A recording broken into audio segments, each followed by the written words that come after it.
You know, I don't know how many times I've read Think and Grow Rich. I lost count a long time ago. But every time I read it, every time I study it, I see something I didn't see before. I see some hidden principles, some hidden ideas. What I want to share with you today is the secret power of the pyramid. Now, I'm not talking about some mystical kind of pyramid power, like I'm not suggesting you go sleep in a pyramid or put a bunch of pyramids around your house or anything like that. No, these are a pyramid of some principles that will create incredible power. You know, the first chapter in Think and Grow Rich, after the introduction, is the very first principle. And it's the principle that Napoleon Hill calls desire. That's chapter 2, Think and Grow Rich. Now, he talks about desire and how important it is. In fact, he says desire is the beginning of all achievement. Desire is the beginning of all achievement. Now, he says, and he makes this reference countless times throughout the book, he defines it and describes it as a white-hot desire. White hot. The first couple of times I read that, I had to go look up. I wanted to know what white hot meant. I mean, I knew kind of intellectually what it meant, but I wanted a deeper understanding of it.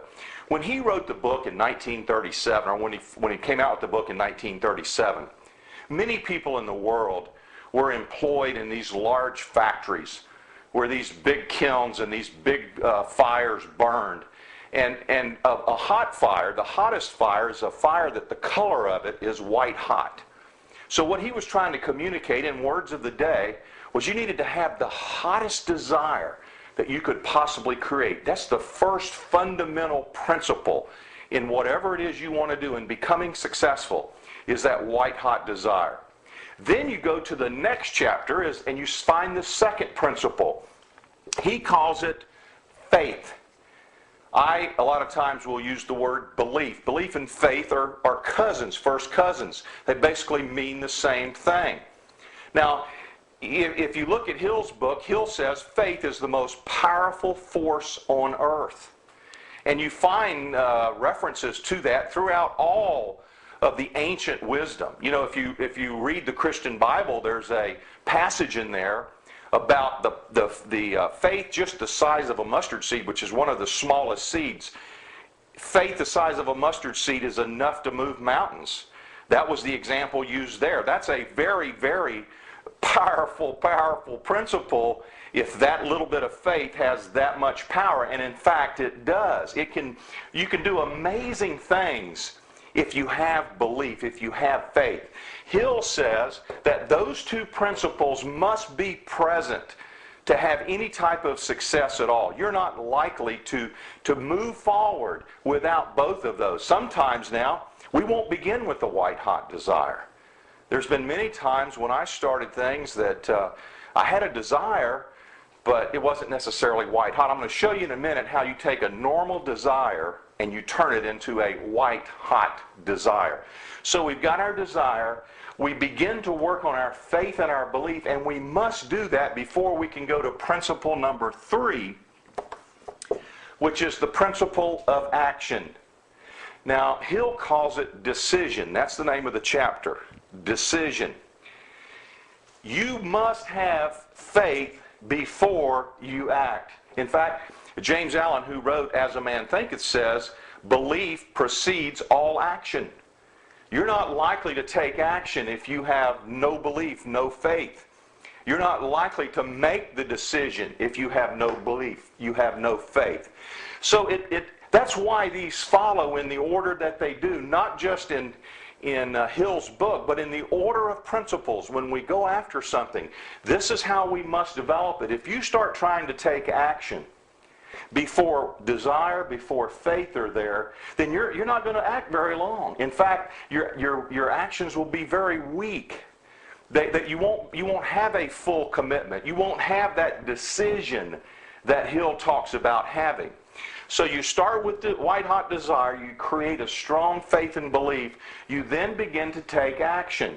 And what happens then is the action feeds the desire.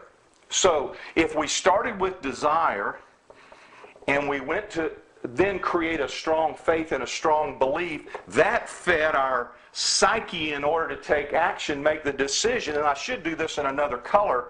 That action then feeds this desire. What does that do? That's how you create a white-hot desire. That action creates more desire. That desire then feeds my belief and my faith. And that does what? Creates more action. That pyramid power, that principle there is so amazingly effective. You know, when you start looking at action, Napoleon Hill says they studied 25,000 failures, in fact, 25,000 failures. And he says at the top of the list, the reasons for failure was a lack of decision, a lack of action. That's how important that is. But to get there, to do that, you got to start with this. So if you've got some idea or you've got something that you know needs to be done and you're just sitting there in the days, and this is not a time when you want to be frozen with any kind of fear or inertia or inaction. This is the time to be in action. This is the time of opportunity. These economic times that we're in now, the wealthiest people in the world wait for times like this. This is when they tremendously increase their wealth because there are so many opportunities out there now. So what you want to do is you want to get into massive action, not just action, massive action. And to do that, you must get this cycle started. Now, I'll tell you that once you get to this point, you can fool yourself. You can trick yourself. Because what's important, remember this principle. You might have learned this principle in science class. It's Newton's law of motion.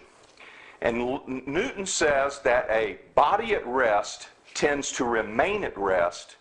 A body in motion tends to remain in motion. As long as you have inertia, you're likely to continue with that inertia. But if you can create any kind of motion, any kind of action at all, you're likely to continue in action. So what I do is trick myself into getting into some kind of action. When I have a desire, I've created some faith. Now I say, what can I do? What kind of action can I take? And even if it's a small step, I go back to that principle of Newton. A body in motion tends to remain in motion.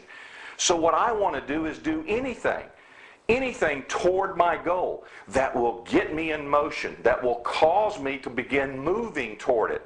By doing that, I feed that desire, which feeds that faith, creates more action, creates more desire. Now, you're looking at this and you're going, that's pretty simple, Vic. You probably already knew this, right? That's true. I was walking the other day with my neighbor, and we have some great walks in the afternoon, and we cover a lot of ground. We cover a lot of different subjects. And as we were winding up one day, we were talking about something similar to this. And, his comment was, we all know what to do. And that's true, we do. Most of us know what we need to do. It's doing it. And that's the question we ask ourselves is, why can't I do what I know I need to do? These principles are simple. We've probably learned them many, many, many times. Why can't we just exercise these simple principles? Well, there are many reasons for that. Sometimes it's a self-esteem issue. Sometimes we have this sense of unworthiness of being successful. We don't believe that we deserve success. And that's going to affect all of these elements. It's certainly going to affect our faith and belief. It's going to affect the action that we take. When we conquer the way that we process failure, it'll be very easy to do the principles. When we grow that self-esteem, it'll be very easy to do the principles.